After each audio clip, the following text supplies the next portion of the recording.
Bonjour à tous, j'espère que vous allez bien. Ça y est, on a enfin du soleil ici en Seine-et-Marne en ce début mars.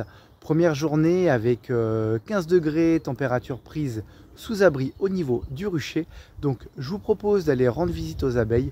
On va faire le point sur cet hivernage 2023-2024. Alors pour un rappel, on avait cet hiver 6 colonies avec nous sur le terrain et on va voir ce qu'il en est aujourd'hui. Eh bien, voici nos abeilles à la sortie de cet hiver 2023-2024. On est très content de vous annoncer que nous avons pu conserver 5 ruches sur 6. Alors, c'est jamais très agréable de perdre une ruche. On a perdu Jasmin là, qui malheureusement n'a pas donc passé l'hiver.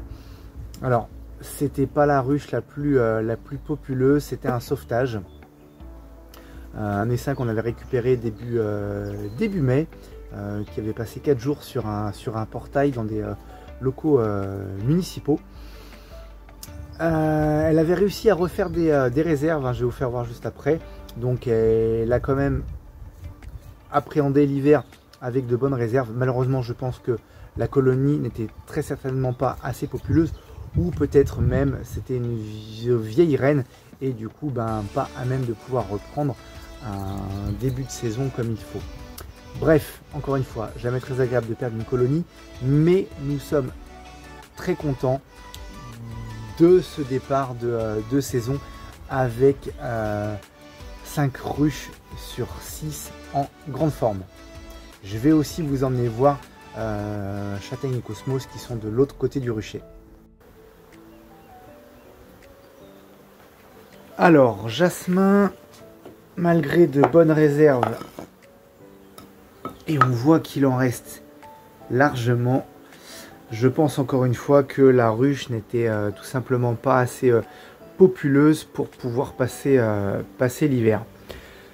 Bon, allez, pas de regret, on aura mis toutes les chances de son côté, et voilà, c'est ainsi.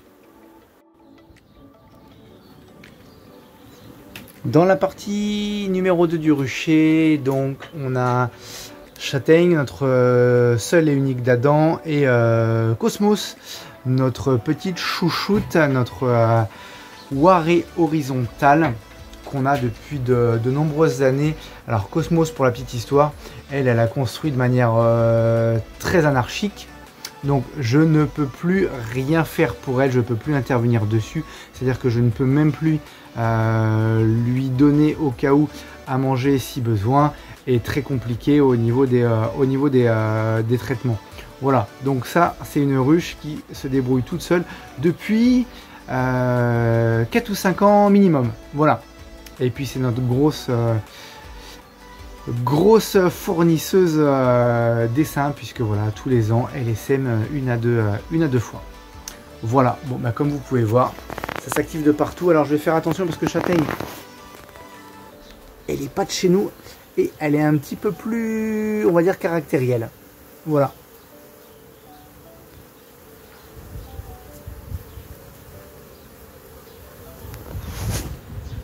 Alors j'aime pas du tout le plastique.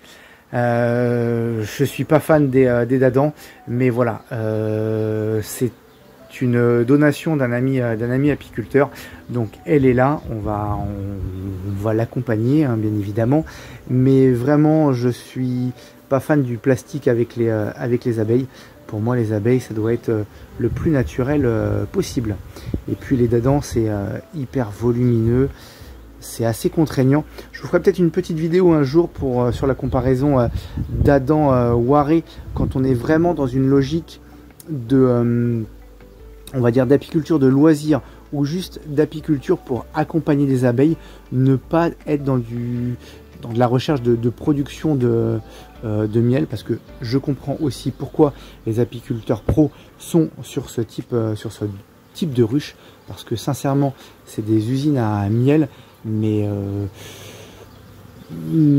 pour faire simple, je trouve que c'est pas des ruches qui sont vraiment faites pour les abeilles. Voilà, vous l'avez compris, mon cœur va plus vers les Warée. On parle rapidement frelons asiatiques. Si vous suivez régulièrement nos aventures, vous avez vu qu'à ce niveau, on n'a pas trop été embêté la saison passée. Très certainement grâce à notre gros piégeage de printemps. Donc cette année, on va reconduire un gros piégeage de printemps.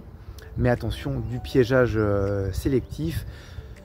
Car sous prétexte de protéger nos abeilles, il ne faut absolument pas massacrer le peu de biodiversité qu'il nous reste.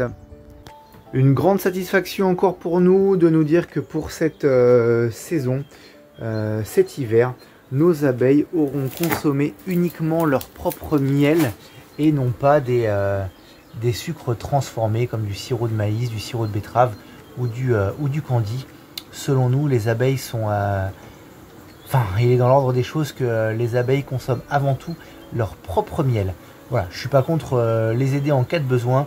Mais si c'est leur prendre du miel pour leur faire passer l'hiver avec du candy, c'est hors de question. Voilà, du coup, on prend très peu de miel, on fait très peu de prélèvements. Pour exemple, la saison passée, on a pris du miel uniquement sur Châtaigne et Madeleine ici présente.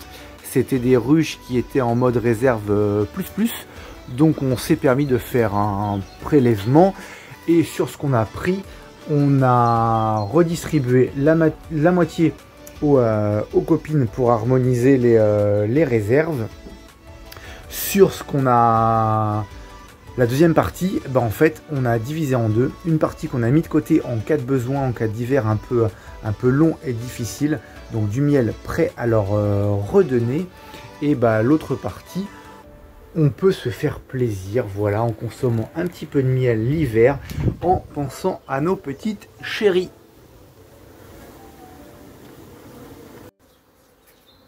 Bon et bien voilà, 5 ruches sur 6 à la sortie de l'hiver. C'est un bilan positif, plus qu'honorable. Donc on va continuer de prendre soin de tout ce petit monde cette saison. Il est prévu qu'on agrandisse encore les parcelles mellifères, d'agrandir les ressources pour nos abeilles. Voilà, vu les dernières nouvelles au niveau, on va dire, pesticides et compagnie, je crois qu'on a plutôt intérêt de planter de belles et bonnes choses pour nos abeilles, de manière à ce qu'elles soient le plus proche possible du rucher, qu'elles évitent d'aller chercher trop loin dans des zones qui ne leur seraient pas profitables. Voilà, je dis ça, je dis rien. En tout cas, encore une fois, si vous voulez donner un petit coup de main aux abeilles, parce que souvent vous me demandez qu'est-ce qu'on peut faire pour aider les pollinisateurs, eh bien, planter des fleurs, essayer de voir un petit peu selon la saison qu'est-ce qui peut fleurir, de manière à avoir un étalage de floraison, on va dire du printemps jusqu'à l'automne, et les abeilles et autres pollinisateurs d'ailleurs vous en remercieront. Bon, on continuera de vous donner de nouvelles de nos abeilles. D'ici là, portez-vous bien. Je vous dis à très bientôt pour de nouvelles vidéos au rucher ou au potager.